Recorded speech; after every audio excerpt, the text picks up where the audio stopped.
Assalamualaikum warahmatullahi wabarakatuh. Al-Fatihah ila hadratin Nabi Muhammadin al-Mustafa Rasulillah sallallahu alaihi wa alihi wasallam li jami'i arwahi walidina wa masyayikhina wa muallimina wa asatizina khususan li muallifi hadzal kitab Al-Imam Yahya bin Sharaf An-Nawawi wa khususan li muassisi hadzal majlisi annallahu yaghfiru lahum wa yarhamuhum wa ya'li darajatihim bil jannah wa yanfa'una bi asrarihim wa anwarihim wa ulumihim wa nafa'ana bid din wad dunya wal akhirah wa anna Allah al-karim yaftahu alaina futuhal arifin wa yufaqihuna fid din wa yarzuquna kamal al-ikhlas wal yaqin wa ila hadratin nabi syai'un lana wa lahum al-fatihah. A'udzu billahi minasyaitonir rajim. Bismillahirrahmanirrahim. Alhamdulillahirabbil alamin arrahmanir rahim maliki yaumiddin. Iyyaka na'budu wa iyyaka nasta'in ihdinas siratal mustaqim siratal ladzina an'amta 'alaihim ghairil maghdubi 'alaihim waladdallin. Sekali lagi kita baca Fatihah, mudah-mudahan dengan berkah dan kemuliaan daripada surah Al-Fatihah Allah ampunin segala dosa-dosa kita, dosa orang-orang tua kita, dosa orang-orang yang berjasa kepada kita, dan Allah angkat seluruh penyakit-penyakit kita baik zahir maupun batin. Dan kalau ada orang yang berniat jahat atau akan berbuat jahat kepada kita, Allah nggak sampein kejahatan yang buat kita, dan Allah balikan kejahatan menjadi nikmat buat kita semua. Al-Fatihah. A'udzu billahi minasyaitonir rajim. Bismillahirrahmanirrahim. Alhamdulillahirabbil alamin arrahmanir rahim maliki yaumiddin. Iyyaka na'budu wa iyyaka nasta'in ihdinas siratal mustaqim siratal ladzina an'amta 'alaihim ghairil maghdubi 'alaihim waladdallin. Amin. Ya Rabbi bil Mustafa balligh maqasidana wa fir lana ma madha ya wasi'al karami ya Rabbi bil Mustafa balligh maqasidana wa fir lana ma madha ya wasi'al karami lana min amrina rashada waj'al ma'unatakal husna lana madada Ya Rabbi bil Mustafa balligh maqasidana wa fir lana ma madha ya wasi'al wala takilna ila tadbiri anfusina fannafsu ta'jizu an islahi ma fasada Ya Rabbi bil Mustafa balligh maqasidana wa fir lana ma madha ya wasi'al antal alimu wa qad wajjahtu ya amali ila rajai ka wajhan sa'ilan wa yada Rabbi bil Mustafa balligh maqasidana wa fir lana ma madha ya wasi'al walirajai sawabun anta ta'lamuhu faj'al sawabi dawa masitri li abada Ya Rabbi bil Mustafa balligh maqasidana wa fir lana ma madha ya wasi'al karami Allahumma salli wa sallim wa barik alaihi wa alihi. Bismillahirrahmanirrahim. Alhamdulillahilladzi farrada alaina as-salata waz-zakata wa zalika dinul qayyimah. Was-sawma ramadana fi kulli 'amin wa sanah wa hajjal baital harama fil umri marratan wahidah liman istata'a. Wassalatu wassalamu ala sayyidina Muhammadin Nabiyil huda war rahmah wa ala alihi wa sahbihi alladhina taba'ahu min yawmina hadha ila yaumil qiyamah.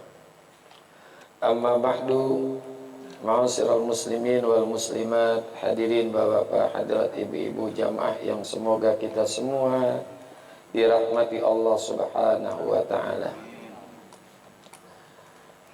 Wabil khusus kepada guru kita Al-Mukarram wal Muhtaram Bapak Ki Haji Dr. Andes Muhammad Ja'far, yang semoga Allah tambahkan kesehatannya. Dan juga guru kita Bapak Ki Haji Farah Furqan, Ustaz Abdul Hamid Mustafa Al-Hafidh, dan segenap pengurus Majelis Ta'lim Ukhuwah Islamiyah yang semoga semua dirahmati Allah Subhanahu wa taala. Syukur alhamdulillah pagi hari ini kita bisa hadir di majlis ini dalam rangka talabul ilmi. Mudah-mudahan hadir dan duduknya kita mendapatkan ilmu yang manfaat, ridha dan inayat, sehat afiat dalam ibadat. Allah berikan kepada kita selamat dari alam dunia sampai alam akhirat. Amin ya rabbal alamin.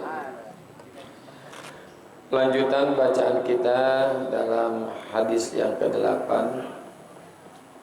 Betul ya itu ya. Wa yuqimus salata wa yu'tuz zakata.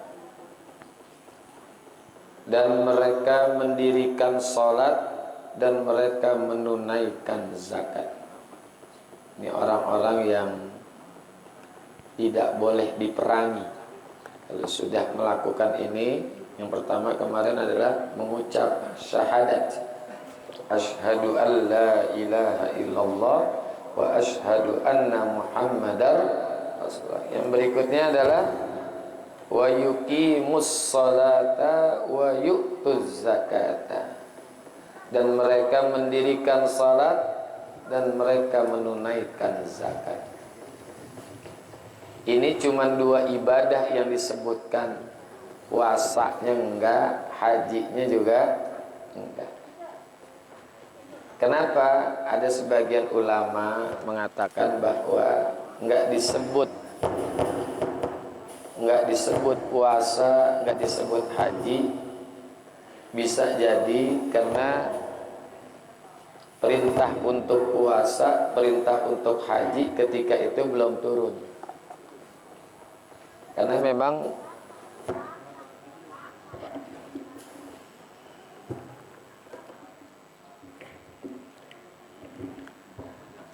memang lebih dulu perintah sholat, kemudian perintah zakat.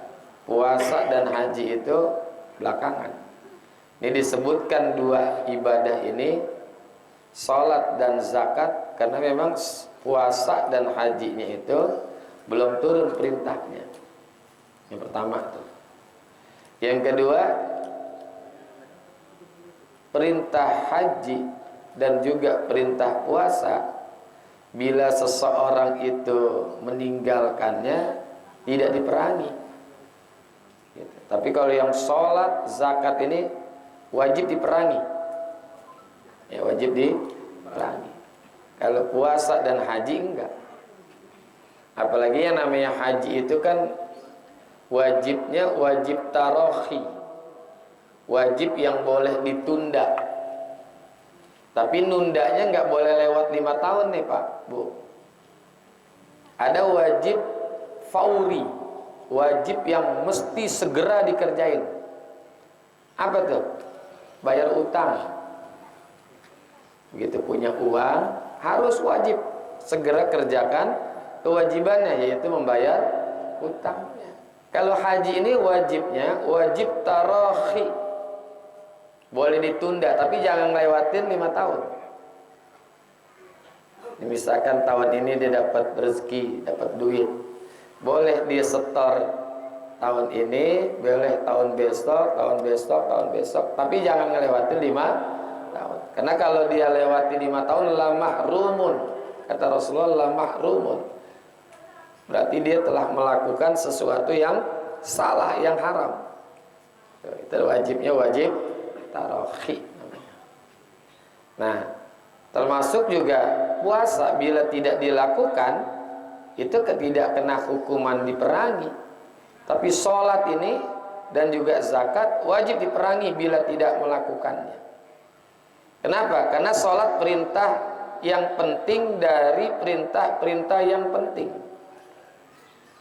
Rasulullah sabdakan, kullu maftaradallah iftaradaha fil ard illa sholat. Semua hal-hal yang difardukan oleh Allah, yang diwajibkan oleh Allah, itu turun perintahnya di bumi.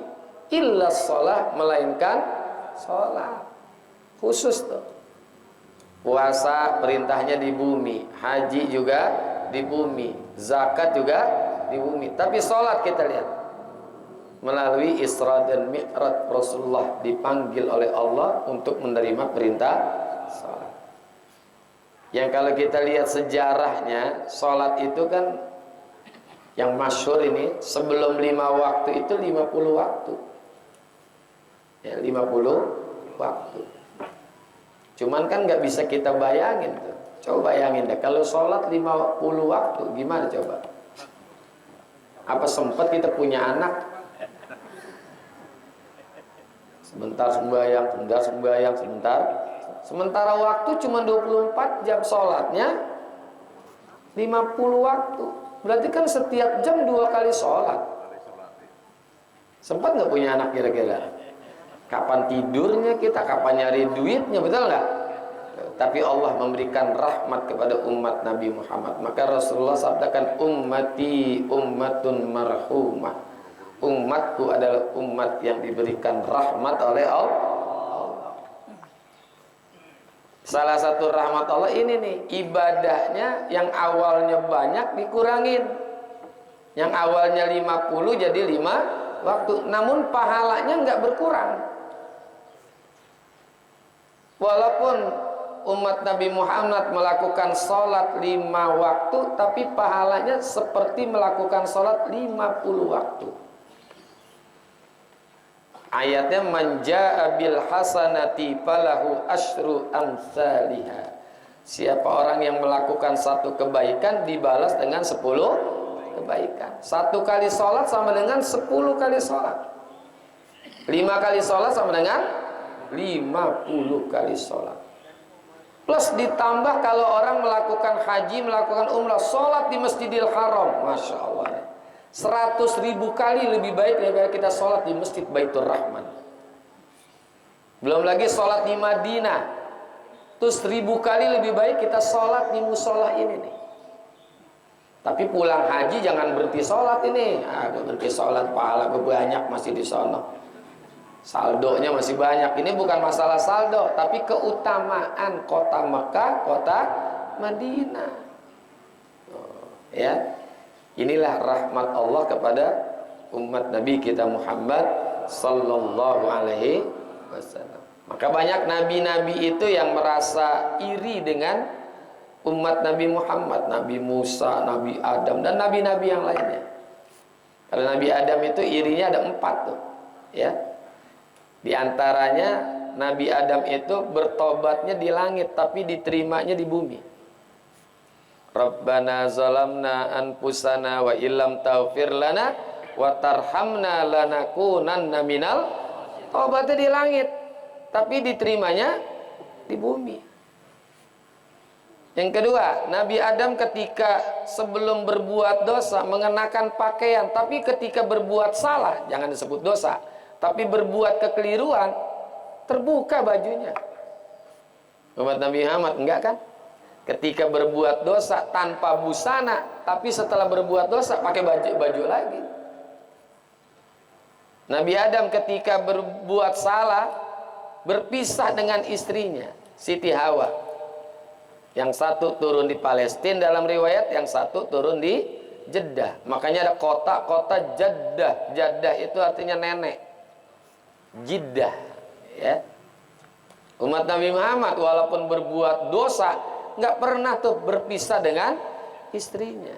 Jadi banyak loh keuntungan menjadi umat Nabi Muhammad. Umat-umat terdahulu ketika berbuat dosa, azabnya di bumi. Tapi umat Nabi Muhammad ditunda dulu, enggak ajil tapi ajil. Ya. Nabi Musa umatnya tuh. Walaqad alimtumul ladzina tadaw minkum fis-sabti faqulna lahum kunu qiradatan khasi'in. Tuh, ketika mereka melanggar tentang kewajibannya pada hari Sabtu untuk melakukan ibadah. Apa kata Allah? Faqulna lahum kunu qiradatan khasi'in. Jadilah mereka itu monyet-monyet yang hina. Saat itu juga jadi monyet. Ini enggak terjadi pada umat Rasulullah. Kalau terjadi pada umat Rasulullah, kita setiap Jumat ngelihat monyet. Banyak kan hari Jumat yang nggak sholat, banyak nggak? Banyak yang dagang, yang macam-macam dah. Ya. Nah, di antara rahmat umat Nabi Muhammad, Allah kasih perintah sholat 50 waktu, tapi Allah berikan kekurangan sampai 5 waktu. Ya, untung nih. Jadi perintahnya di langit. Kecuali ibadah-ibadah yang lain perintahnya di bumi. Cuman sholat doang yang perintahnya di langit. Itu peristiwa Isra dan Mi'raj. Ya. Dan sholat ini kan fungsinya banyak. Salah satunya apa? Innas sholata tanha anil fahsya'i wal munkar. Sesungguhnya sholat itu mampu mencegah perbuatan keji dan munkar. Artinya orang-orang yang melakukan sholat itu mesti dia bawa akhlak-akhlak sholat itu keluar sholat. Orang soleh bilang gini, ij'al dakhilas sholat kharijaha. Jadikanlah apa-apa yang ada di dalam sholat dibawa keluar sholat. Tuh kalau dia bawa tuh akhlak-akhlak sholat, nggak akan dia melakukan perbuatan yang keji dan juga perbuatan yang mungkar, nggak mungkin. Karena Allah firman itu maha benar, innas sholata tanha anil fahsya'i wal munkar. Nah, dosa kan ada dua, ada dosa fahsya, ada dosa munkar. Apa dosa fahsya? Dosa fahsya itu dosa yang dilakukan oleh seseorang yang hanya berkaitan kepada Allah. Berzina, ya kan? Ninggalin sholat. Tuh. Itu kaitannya hanya kepada Allah. Tapi kalau dosa munkar itu yang ada kaitannya kepada manusia selain kepada Allah. Contohnya apa? Mencuri, diambil hak orang lain, atau bergibah, menggosipkan orang lain, yang bukan urusannya diomongin, yang bukan urusan dia diomongin. Dewi Persik sapinya ditolak diomongin ya tiap hari. Aduh, bukan urusan kita, ngapain kita urusin? Ya, itu dosa ada dua, dosa fahsya, ada dosa munkar. Kalau dosa fahsya itu kalau mau menghilangkan, membersihkannya lebih mudah, cukup istighfar, tobat dengan tobat yang benar, selesai. Tapi kalau dosa munkar nggak cukup istighfar, nggak cukup tobat, tapi minta ridho kepada orang yang dizolimi. Kalau ada hakul adami, dia kembalikan hak orang lain. Nah, orang yang melakukan sholatnya benar dan dia bawa tuh akhlak sholat keluar sholat, tidak akan melakukan perbuatan yang keji dan juga tidak melakukan perbuatan yang munkar. Itu akhlak sholat tuh. Dari Allahu Akbar, Allah Maha Besar. Ini kalau dibawa keluar sholat, dia nggak besarkan yang lain, dia hanya membesarkan Allah. Jabatan kecil, harta kecil, dunia kecil, semuanya dirinya juga kecil. Sehingga dia bersikap tawaddu, rendah hati di hadapan manusia, hilanglah kesombongannya. Kenapa? Karena Allahu Akbar. Ya. Tapi jangan kita heran kalau ada orang menyombongkan apa yang dia miliki. Jabatan dia sombongin, harta dia sombongin, keluarga dia sombongin. Kenapa? Karena Allahu Akbar cuma di sholat, nggak dibawa keluar sholat. Makanya itu ij'al dakhilas shalah kharijah. Jadikanlah apa-apa yang ada di dalam salat dibawa keluar salat. Jangan dibalik, ij'al kharijas shalah dakhilaha.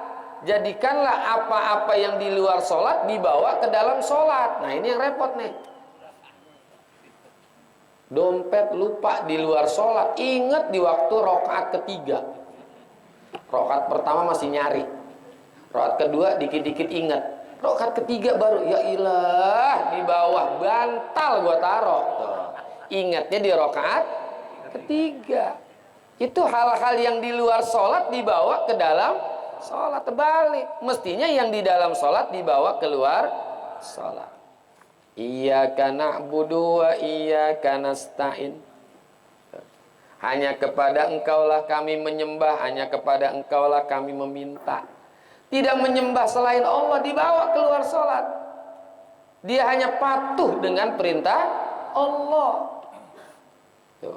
Kenapa? Karena na'budunya itu kepada Allah, dibawa keluar sholat. Ya, dia tidak menghambakan dirinya kepada harta, tidak menghambakan dirinya kepada jabatan. Nasta'in dan juga mintanya kepada Allah. Dia nggak minta kepada yang lain, dia hanya minta kepada Allah. Tuh, ajaran-ajaran sholat. Belum lagi sujud. Ya. Sujud kan disebut aqrabul ibadi inda rabbih fahuwa sajidun. Sedekat-dekat seorang hamba terhadap Tuhannya, bahwa hamba itu posisi dalam keadaan sujud. Ini sujud ajaran yang luar biasa nih. Ya. Ajaran yang luar biasa itu lambang ketundukan kita hanya kepada Allah. Seorang suami, seorang istri, walaupun dia sangat cinta kepada suaminya, saat cinta kepada istrinya, nggak pernah meletakkan anggota badan yang paling berharga di hadapan suami dan istri.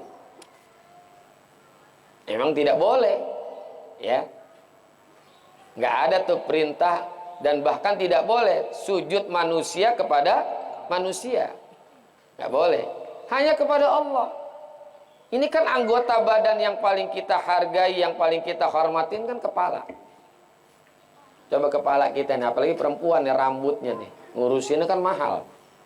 Dari mulai sampo biasa, hair tonic, kondisioner. Betul nggak Bu? Kerimbat, rebonding, smoothing. Bulu keteknya dikeriting. Betul nggak? Macam-macam tuh. Belum lagi wajahnya nih. Khususnya perempuan ini. Bedaknya ini, bedaknya ini, bedaknya ini. Dan ketika kita sujud, mohon maaf nih. Ketika kita sujud, anggota badan yang nggak pernah kita urusin posisi paling tinggi. Apa tuh? Pantat. Emang pernah ada yang makain bedak pantatnya? Ada? Paling kalau bahasa kita pakai kanebo aja udah, gitu kan gitu ya. Tapi yang namanya wajah kita ini. Tapi ketika kita sujud, kita letakkan di tempat yang paling bawah di bumi ini. Itu lambang tunduk kepada Allah. Dia nggak tunduk kepada yang lain, dibawa keluar sholat.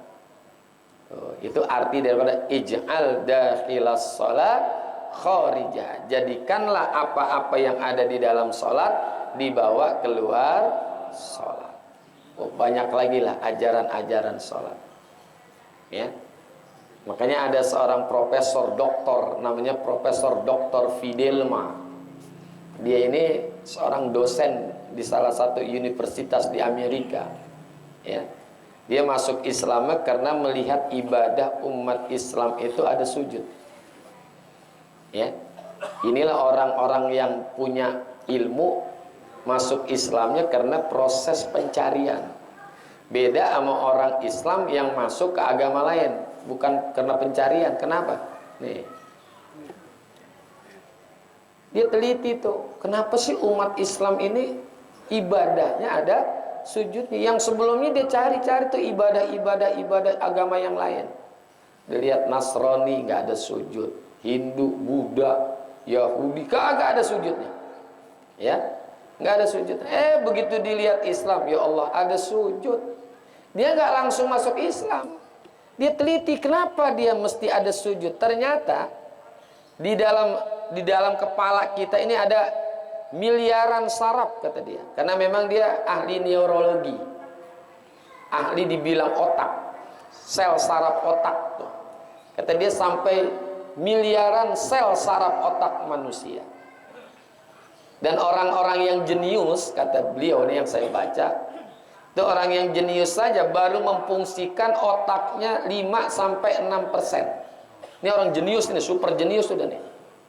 Ya, 5-6%. Kalau ada orang bisa memfungsikan otaknya 75% aja, jadi Tuhan tuh orang. Ini 4-5 saja sudah dianggap jenius. Oh nih, ini masing-masing berapa ini? Berapa persen? 0,1 atau 0,3 kali? 0, gitu kali. Itu orang yang 5-6 udah super jenius tuh. Ya, dan kata Profesor Dr. Fidelma, dia perempuan. Setiap sel saraf yang ada pada kepala manusia itu membutuhkan asupan darah, aliran darah. Setiap sel-selnya. Jadi jumlahnya miliaran. Maka kalau kabel sih putus, gampang nyambungnya. Kalau ini putus, wah bahaya. Ya, maka paling rentan ini kan kepala kita. Kalau putus satu aja, sarafnya itu kertas digunting-gunting, dihitung-hitung. Ya. Gila tuh orang. Nah susah. Dan setiap sel itu membutuhkan aliran-aliran darah. Ada beberapa sel saraf otak manusia yang tidak terkena oleh darah kalau manusia itu dalam posisi diri. Karena tidak kuat nih jantung seseorang itu ngompak darah itu sampai kemari. Dan akan sampai mengaliri seluruh sel saraf otak manusia apabila manusia itu dalam keadaan sujud. Luar biasa nggak? Jadi sholat itu bukan kuno, modern. Ya, sholat itu modern. Dibilang kuno. Enggak, modern. Dia sampai ke situ tuh pemikiran orang tuh. Nah, ini sholat ini perintah yang penting. Karena di dalam sholat terkumpul seluruh ibadah. Mau puasanya, mau zakatnya, mau hajinya, mau syahadatnya, ada semua di dalam sholat. Syahadat ada nggak syahadat? Asyhadu alla tu tasyahud awal, tasyahud akhir. Ada syahadatnya. Ada lagi zakatnya. Zakat itu artinya membersihkan. Kita mesti bersih dari hadas besar dan hadas kecil. Puasa itu artinya menahan, ya. Al-imsaku, menahan dari makan dan minum. Boleh nggak lagi sholat makan minum? Haji orang kemana tuh tawafnya?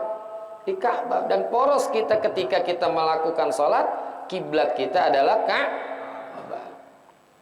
Jadi terkumpul. Maka ini perintah yang paling sampai orang tua kita dulu kan kalau anaknya mau merantau, mau belajar jauh, mau kerja jauh, larangannya bukan jangan lu nggak puasa ya, jangan lu nggak haji ya, jangan lu nggak zakat, tapi jangan lu nggak sholat, jangan tinggalin sholat. Itu perintahnya. Karena di dalam sholat terkumpul seluruh ibadah. Jadi wa yuqimus sholata ini kaitannya hablun minallah, ya. Yang kedua wa yu'tuz zakah, dan juga menunaikan zakat. Ini hablun minannas, ya, hablun minannas. Tapi kedua ibadah ini mesti dipenuhi syarat dan rukunnya, ya, syarat dan rukun. Kalau di dalam sholat itu bukannya fardu sholat, tapi rukun sholat. Kalau di dalam wudhu, fardu wudhu. Fardu wudhu kan ada 6 tuh. Niat sampai tertib. Itu kan namanya furudul wudhu'i. Kalau sholat, arkanus sholati. Rukun sholat. Ya. Ini penuh ini syarat-syarat dan juga rukun-rukunnya. Kan syaratnya diantaranya harus Islam, ya kan gitu kan? Yang sholat, yang zakat harus orang Islam. Yang kedua berakal, yang ketiga balik, merdeka. Itu kan udah menjadi syarat-syarat itu kan ya. Belum lagi nanti zakat. Ada yang disebut dengan muzaki, ada yang namanya mustahiq. Ada orang-orang yang tidak boleh menerima zakat, ada. Ya. Ada. Ini zakat yang wajib ini, kan ada zakat yang sunnah. Ya, zakat yang sunnah. Zakat yang sunnah namanya sodakoh. Ya, sodakoh.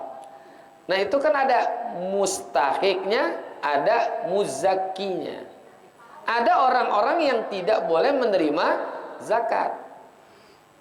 Di sebagian ulama mengatakan Banu Muthalib, Banu Hashim, ya, Banu Muthalib dan Banu Hashim. Ada juga yang mengatakan saat ini boleh mereka.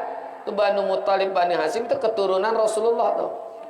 Ya, para habaib itu dulu tidak dibolehkan menerima zakat kan sebagian ulama. Tapi kalau sekarang boleh. Ya, kata sekarang itu dibolehkan.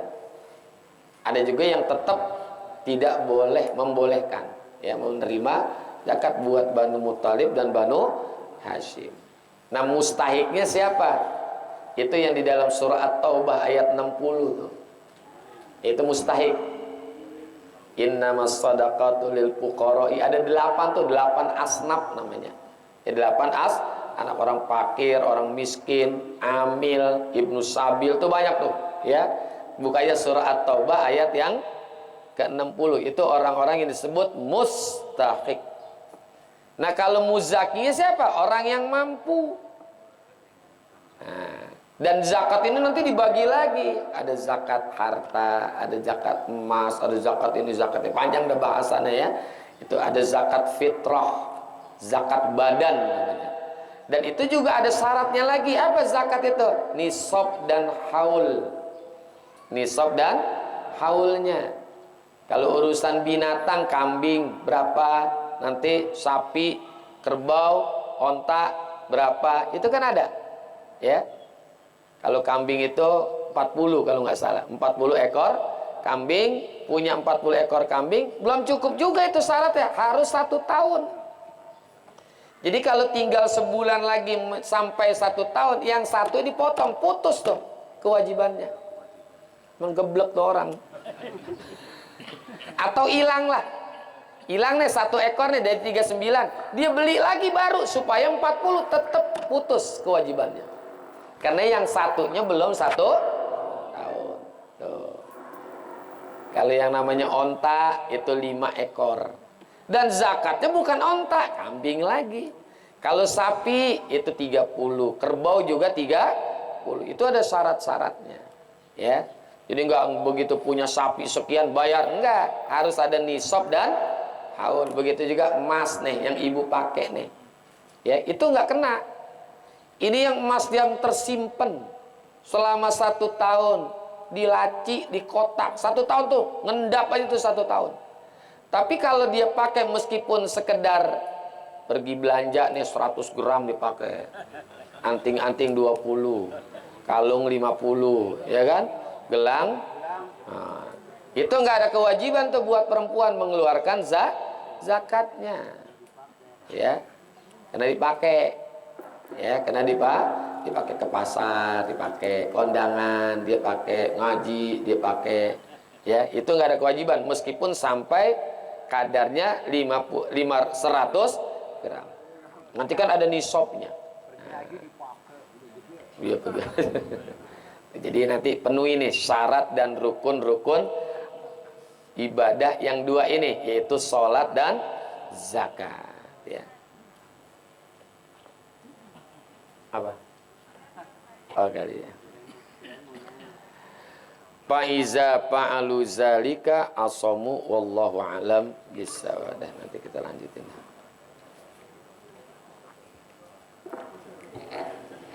Saya mau ada pengajian lagi. Ada pengajian lagi di Batu Salam. Batu Salam Mengkudu bulanan.